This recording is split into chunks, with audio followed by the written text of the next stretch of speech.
Hi all, I'm Dr. Aslam, Specialist Pulmonologist in IMH Hospital, Dubai, International Modern Hospital, Dubai, located in Mangulbar, Dubai area. Today I'm here to tell you a story about a 17-year-old boy who got admitted on 21st of the January evening. It was one of the rarest and toughest case of a breathing difficulty which I handled with our team as a specialist pulmonologist. The difference in these stories are, the first is start from the call from the patient to the ambulance. After getting the call, before completing the call, the voice got disconnected. I am Stalin from Dubai ambulance. We got a call from one patient having a severe breathing difficulty. Then while responding to the call, my partner called to connect to the patient. While talking, the patient was collapsed. Then when we reached the patient by the help of GPS. Then when we reached the patient was fully cynosed. Then very difficult to load the patient to the ambulance because the lift was very small. Then I had to lift the patient to ambulance. Then we rushed to the International Modern Hospital which is nearby. Then when we reached the hospital, the whole team was ready to receive the patient. Then the patient get intubated in the emergency room. So the ambulance has a lot of struggle to find out the location of the patient. With the help of the GPS and all the things, they identified. When they reached in the hospital, then when they reached in the patient house, he was struggling with the breathing difficulties, and in the meanwhile time when transporting to the hospital, he had a respiratory arrest, means his lungs were completely failed. Only heart was beating. When he reached in our emergency, he was completely bluish with no breathing effort, only heartbeat was there. So our intensivist, Dr. Nitin, intubated him there, then shifted to ICU. From there we have to, a lot of struggles were happening. I'm Dr. Nitin. I'm a specialist intensivist at International Modern Hospital. On 21st of the January 2021, we got a call from DHA that they are bringing one 17-year-old boy with a respiratory arrest or cardiac arrest. So I went down fast to the ER. When the time they brought in, the patient was unresponsive. He was cynosed. He was not breathing. And pulse was very weak.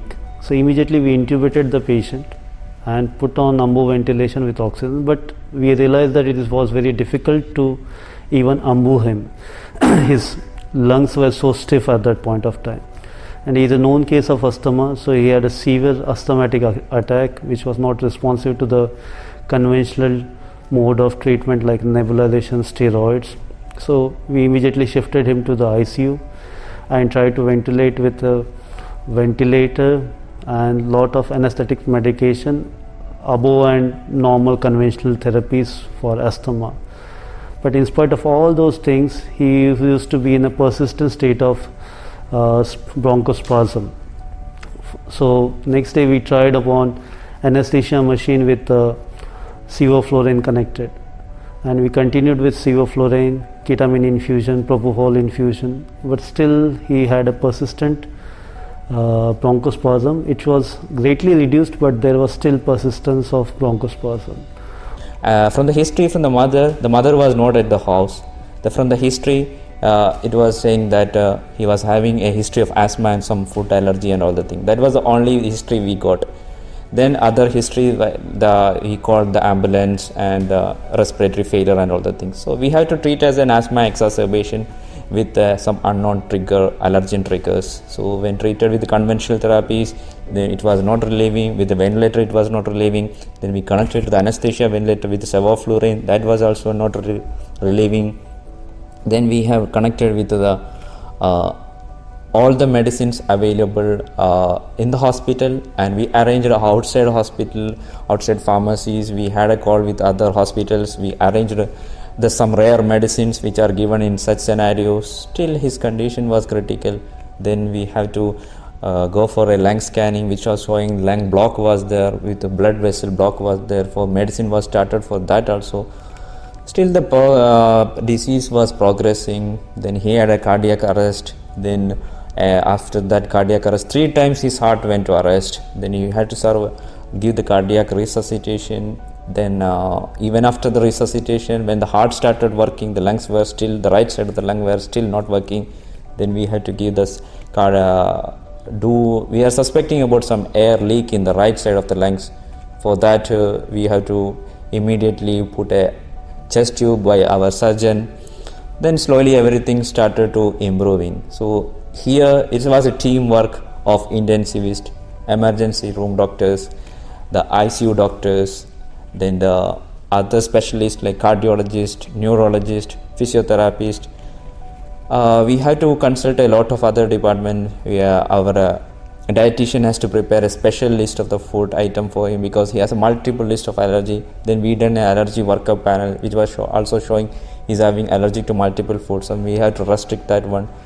So then our ICU staff, Mr. Tojo and Kannan, they were extremely helpful behind this case, because on the day of when the cardiac respiratory arrest was happening, Tojo is an ACLS trainer. So under his Dr. Nitin and Mr. Tojo and Kannan, they were doing the cardiac resuscitation for 3 hours from 10 o'clock to 1 o'clock. With that resuscitation measures and all the things only, he revived from the cardiac arrest.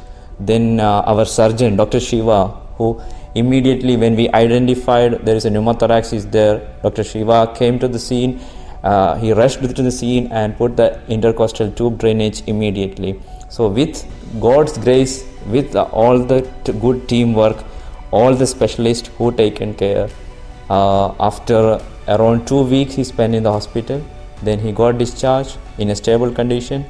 With God's grace, he is now perfectly okay. Hopefully in the coming days also his health will be more better. So I wish all a good health for him. Hi, my name is Susan. This is my son Keel. He's age 17. On the 21st of January, he had a severe attack of asthma at home. So for the next 3 days he was on the ventilator, and on the 24th he crashed. He crashed around 10:30 in the morning, and that is the time the doctors and the hospital, they took a lot of care of him. He, for almost 4 hours they were battling to get him back, to revive him. So in those 4 hours they gave him 3 CPRs, and with a lot of effort, with a lot of teamwork, Dr. Nitin and Dr. Aslam brought him back to life. The care and affection we got in this hospital was really, I don't know what to say. It was really very, very nice. And from the staff at the reception, at the even the housekeeping, the food, the dietitian, the ICU was, the best in this hospital. They were too good. From the nurses to the assistant doctors, to Dr. Nitin and Dr. Aslam, Dr. Asif, and I don't know how many more doctors. They were just too good, too good. So I really thank everybody in this hospital for doing a tremendous job for both of us. Thank you so much. Yeah, I got a very bad attack. I don't remember much of it, and I fell unconscious in the house, and my heart stopped in the house. So I was given CPR in my house. Then I was immediately taken to the hospital, and I was admitted here in the ICU. Then I was on ventilator for 4 days, and I had crashed, I'm not sure, 2 times, 3 times, and I was given CPR 3 times. And by God's grace, I was healed, thankfully to the doctors and to the nurses. And I came out of it. I'm not sure when I woke up. I was in shock. I'm not sure what was happening. Couldn't speak properly. For the first few days, my mom and my cousin, they told me it was just a normal attack. Didn't know it, this ventilator and stuff I was on. And over the days I started becoming better. After a few days, started walking again. My voice started coming back. Then I was shifted to the ward. Over there also I started becoming better, started walking again by myself, and now after a few weeks I'm fine. My voice has almost come back, and I feel much more better.